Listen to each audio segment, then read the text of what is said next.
السلام عليكم ورحمة الله وبركاته.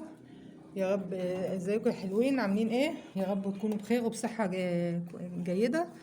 دلوقتي احنا هنتكلم عن الأرنبة اللي هي بترضع في الصيف، نحط لها اكل ايه. طب احنا بنقول هنشيل العلف من قدام الأرانب طول فترة الحر. طب الأرنبة اللي بترضع هنعمل فيها ايه؟ طبعا الأرنبة اللي بترضع هنشيل برضو العلف من قدامها طول النهار، من أول ما يبدأ الشمس تبقى حامية لحد المغرب كده أو بعد المغرب، عشان ما يحصلش احتباس حراري والأرنبة تموت مننا. طبعا نعمل ايه؟ طبعا المية أكيد المية لازم تبقى موجودة على طول قدامها. طب المية هنعمل فيها، هنحط عليها مثلا عسل اسود، عشان هي بترضع الارنبه، فلازم يبقى في غذاء بتتغذاه عشان الرضاعه دي. العسل ده طبعا بيزود اللبن وغذاء جامد جدا للارانب، للخلفه. طيب العسل اهو. طبعا احنا بنتعامل بنوع علف كويس جدا بنحطه لهم بالليل. طيب هنعمل ايه تاني في الاكل؟ هنحط لها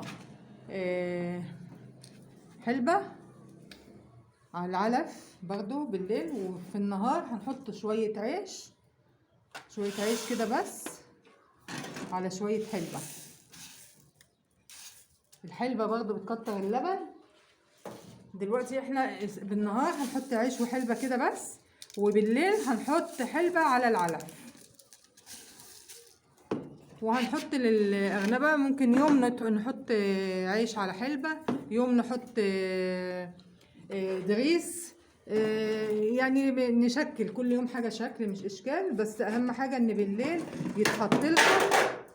يتحط لها العلف بكمية كويسة عشان تاكل كويس. غير كده إن احنا كمان في الصيف ما نعشرش على طول. يعني هي الأرنبة ولدت دلوقتي عدى عليها 10 ايام، انا ما عشرتهاش لسه. انا هسيبها لما تكمل 15 يوم مثلا مع الخلفة وبعدين اعشرها كده، هيبقى مفيش اجهاد عليها. وبرضو التغذية اللي هي بتتغذاها بتغذي بيها الخلفة بتاعتها، فهتبقى ايه ان شاء الله حاجة كويسة وما فيهاش مشاكل خالص. احنا هنحط المية بالعسل اهي للأرنبة. طبعا الأرنبة لازم امسكها الاول عشان هي مش بتبقى هاديه وانا بحط لها الاكل.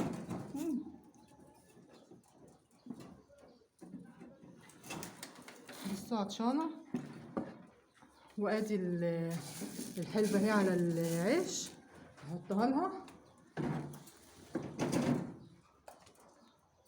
شايفين بتاكل ازاي؟ طبعا انا كنت مجوعاها، انا بقى يعني شايله العلف من بدري، وجيت دلوقتي يعني على العصر كده حطيت لها الاكل ده، مش سايباها من الصبح لحد العصر كده مفيش علف قدامها، هي الميه بس اللي كانت قدامها.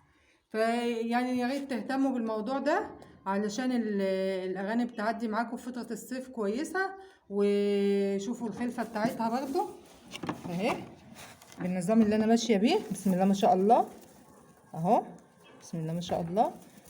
وهي بتدخل ترضعهم اهي، انا اهي بسم الله ما شاء الله اهي.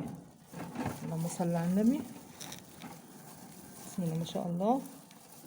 تعالى اهو، فين التاني اهو.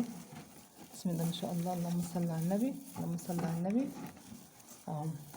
صحتهم كويسه اهو الحمد لله، الحمد لله.